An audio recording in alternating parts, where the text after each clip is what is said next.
아름다운 그림, 아름다운 색채, 아름다운 디자인. 어떻게 표현해야 아름다운 것일까? 뇌와 감성을 자극하는 그림 속의 비밀. 한성대 지상현 교수가 전하는 감성을 자극하는 색과 디자인의 심리. 뇌 속의 미술관을 알아본다.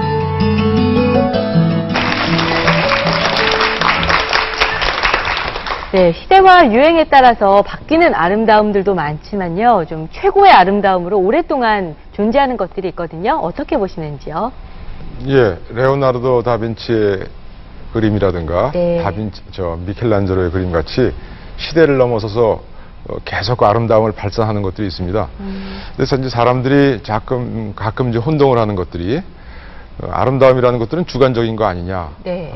뭐 이렇게 또 얘기들을 하기도 하죠. 그렇죠. 그런데 아름다움이라는 것들을 잘 관찰해 보면 주관성이 작용하는 대목도 있고 또 객관성이 작용하는 대목도 있어서 그렇게 시대를 거스르고 국가를 넘나들면서도 여전히 아름다움을 발산하는 그런 것들이 또 존재합니다. 네, 오늘 마지막 강연인데요. 교수님의 강연의 끝까지 귀 기울이시면서 아름다움을 보는 눈 키우셨으면 좋겠습니다. 힘찬 박수로 강연 청해 듣겠습니다. 뇌 속의 원리로 생성되는 아름다움. 신경미학. 4회로 약속된 강의의 마지막 순서입니다. 오늘은 이 아름다움을 연구하려는 여러 개의 그동안 있었던 시도 중에서 가장 최근에 주목받고 있는 신경미학에 대해서 여러분들에게 좀 소개를 하겠습니다. 자, 이 두 개의 그림을 보십시오. 두 개 왼쪽과 오른쪽에 있는 것 중에서 어떤 것이 더 심미적으로 낫고 잘 그린 그림 같아 보입니까? 자, 왼쪽이 낫다 싶은 사람 한번 손 들어보세요. 왼쪽 그림이 낫다 싶은 분. 그럼 오른쪽이 낫다고 생각되시는 분 한번 손 들어보세요. 예. 어디서 물어봐도 대부분의 사람들은 오른쪽 그림이 더 낫다고 이야기를 합니다. 그럼 오른쪽 그림이 왜 나을까요? 형태가 조금 더 사실적이죠. 형태가. 그런 차이도 있지만 또 다른 큰 차이점이 하나가 있습니다. 제가 동그라미로 표시를 해놨는데요. 음영 부분을 표현한 데서 두 그림에서는 차이가 납니다.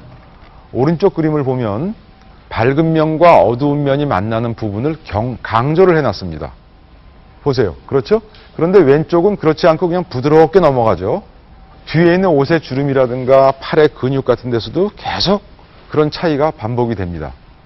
자, 이것은 왜 그럴까요? 우리 망막에는 자, 눈이 이렇게 있으면 이게 앞이라고 칩시다. 뒤쪽에 감광세포들이 막 꽂혀 있습니다. 이렇게. 꽂혀 있다고 표현을 하면 딱 맞아요.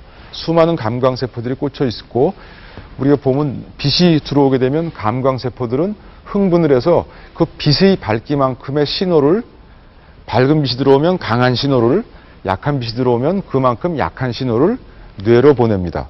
그런데 그냥 빛을 받은 대로 보내는 것이 아니라 일단 빛을 받으면 강한 빛을 받게 되면 이게 활성화가 되면서 옆에 있는 감광세포들을 못 살게 굴어요. 이것들을 뭐라고 부르냐면 측면 억제라고 부릅니다. 이 그림에서 보시는 것처럼 강한 빛을 받은 감광세포는 옆으로다가 옆에 화살표가 그런 억제작용을 얘기하는 건데요. 강하게 억제를 합니다. 그리고 약한 빛을 받은 것은 그만큼 약하게 억제를 해요. 그래서 만약에 우리가 이렇게 밝은 빛에서부터 강한 빛으로 점진적으로 이렇게 단계적으로 부드럽게 넘어가는 어떤 이미지를 보게 되면 그대로 부드럽게 싹 그 밝은 데서부터 어두운 색으로 넘어가는 것처럼 보이는 게 아니라 두 군데 갑자기 어두워지다가 다시 밝아지고 또 어두운 색에서 점점점 밝아지다가 다시 좀 어두워지는 두 개의 턱을 보게 됩니다. 그 턱을 발견자의 이름을 따서 마흐밴드 이펙트라고 하는데요. 마흐밴드 효과. 밝은 면과 어두운 부분이 만나는 중간 부분에서 밝기의 변화가 바뀐 듯한 띠를 느낄 수 있는데 이러한 지각 현상을 마흐밴드 효과라고 한다. 밝은 면과 어두운 면이 만나는 모서리 부분에 밝은 면은 더 밝게, 어두운 면은 더 어둡게 명암 처리를 함으로써 입체감을 살려 마흐밴드 효과를 극대화시킨다. 이 왼쪽에 있는 거는 유명한 이제 푸생의 작품이고요. 소묘고, 오른쪽은 우리 미대 입시생의 그 옛날 그 소묘, 연필 소묘입니다. 이 코 부분을 보면 어두운 면과 밝은 면이 만나는 부분이 강조되어 있죠. 또 이런 눈 밑에 그늘 부분도 그런 식으로 강조가 되어 있습니다. 그럼 여기서 한 가지 의문이 생깁니다. 우리가 일상에서 보는 사물들은 그냥 사실 생긴 대로만 보여줘더라도 우리의 시각이 알아서 그런 측면 억제 작용 때문에 모서리 부분을 강조해서 지각을 하는데, 그럼 그림도 그렇게 그려지면 알아서 우리 시각이 그 모서리 부분들을 강조해서 지각을 해줄 텐데 왜 일부러 더 그 부분들을 더 강조해줘야지 될까? 왜 강조해줘야 더 잘 그린 그림처럼 보이게 될까? 그것에 대한 설명이 여러 가지가 있을 수가 있지만 가장 우리가 우선적으로 생각할 수 있는 것은 실제 환경에서는 우리가 입체감을 지각하기 위해서 우리가 이용할 수 있는 그 정보가 한 10가지 된다 하면 그림 속에서는 한 서너 가지밖에 안 돼요. 예컨대 실제 현실에서는 양 눈으로부터 들어오는 상의 차이가 있습니다. 그걸 양안시차라고 하는데요. 이렇게 본 것과 이렇게 본 것 위치가 다르니까 각도의 차이가 있지 않겠어요? 이런 양안시차 같은 것들을 중요한 입체 정보로 우리는 활용을 합니다. 그런데 그림에서는 이렇게 입체적인 사물이라면 양안시차가 생기는데 이것이 평면이기 때문에 그림에서는 양안시차 정보들을 이용할 수도 없고 양안시차 정보를 활용할 수도 없습니다. 이것뿐만이 아니라 또 표면결의 밀도 변화라든가 운동시차라든가 여러 가지 그림에서 그 표현하기 어려운 그 시각 정보들이 많이 있습니다. 표면결의 밀도 변화 같은 것만 하더라도 커다란 자갈 같은 것들은 표현할 수가 있지만 우리가 현실에서 지각하는 이런 섬 위의 올 같은 것들, 그 미세한 표면결의 밀도 변화를 그림으로 표현한다는 건 어렵습니다. 그러니까 이런 부족한 정보들을 무엇인가 현재 이용할 수 있는 정보들을 가지고 집중적으로 강조해서 입체감을 표현해 준다거나 이런 노력을 할 필요가 있는 것입니다.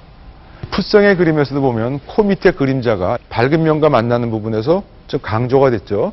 그런데 조금 약간 좀 더 많이 강조가 돼갖고 어떻게 보면 좀 띠같이 보이기도 하는데 전혀 어색하진 않습니다. 자, 요거는 이제 또 다른 그 사례입니다. 요거는 한 가지 그 재미있는 점이 있습니다. 윤곽선과 윤곽선 안을 채운 색채가 서로 일치하지 않습니다. 보시면요. 노란색 그 저고리를 입고 있는 이 어깨 부분을 보면 윤곽선과 색면이 일치하지 않죠. 그런 것이 곳곳에 보입니다.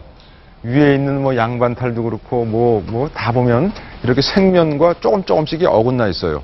그런데 그것이 전혀 어색하지가 않고 새로운 맛을 줍니다.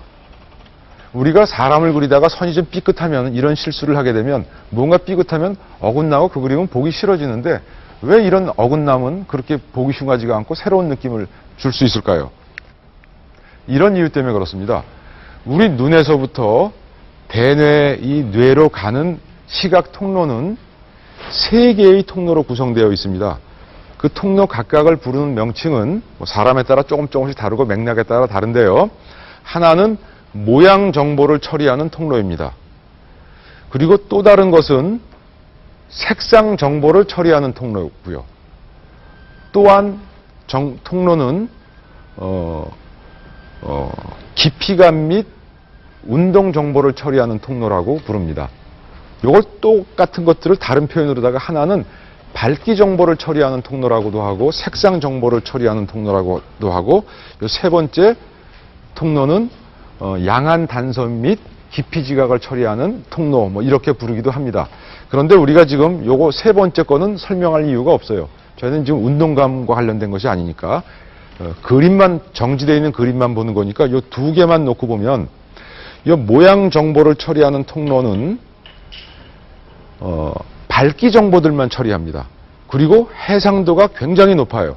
지금 여기서 보는 중앙에 있는 것과 같은 저런 정보들을 처리해서 내 대뇌로 전달을 합니다. 굉장히 정밀하죠. 상도 정밀하고 그리고 밝기 변화만 민감합니다. 그리고 오른쪽에 있는 것은 색상 정보를 처리하는 통로의 특성을 보여주고 있습니다. 색상만 처리하고 있어요. 거기에는 밝기 변화 같은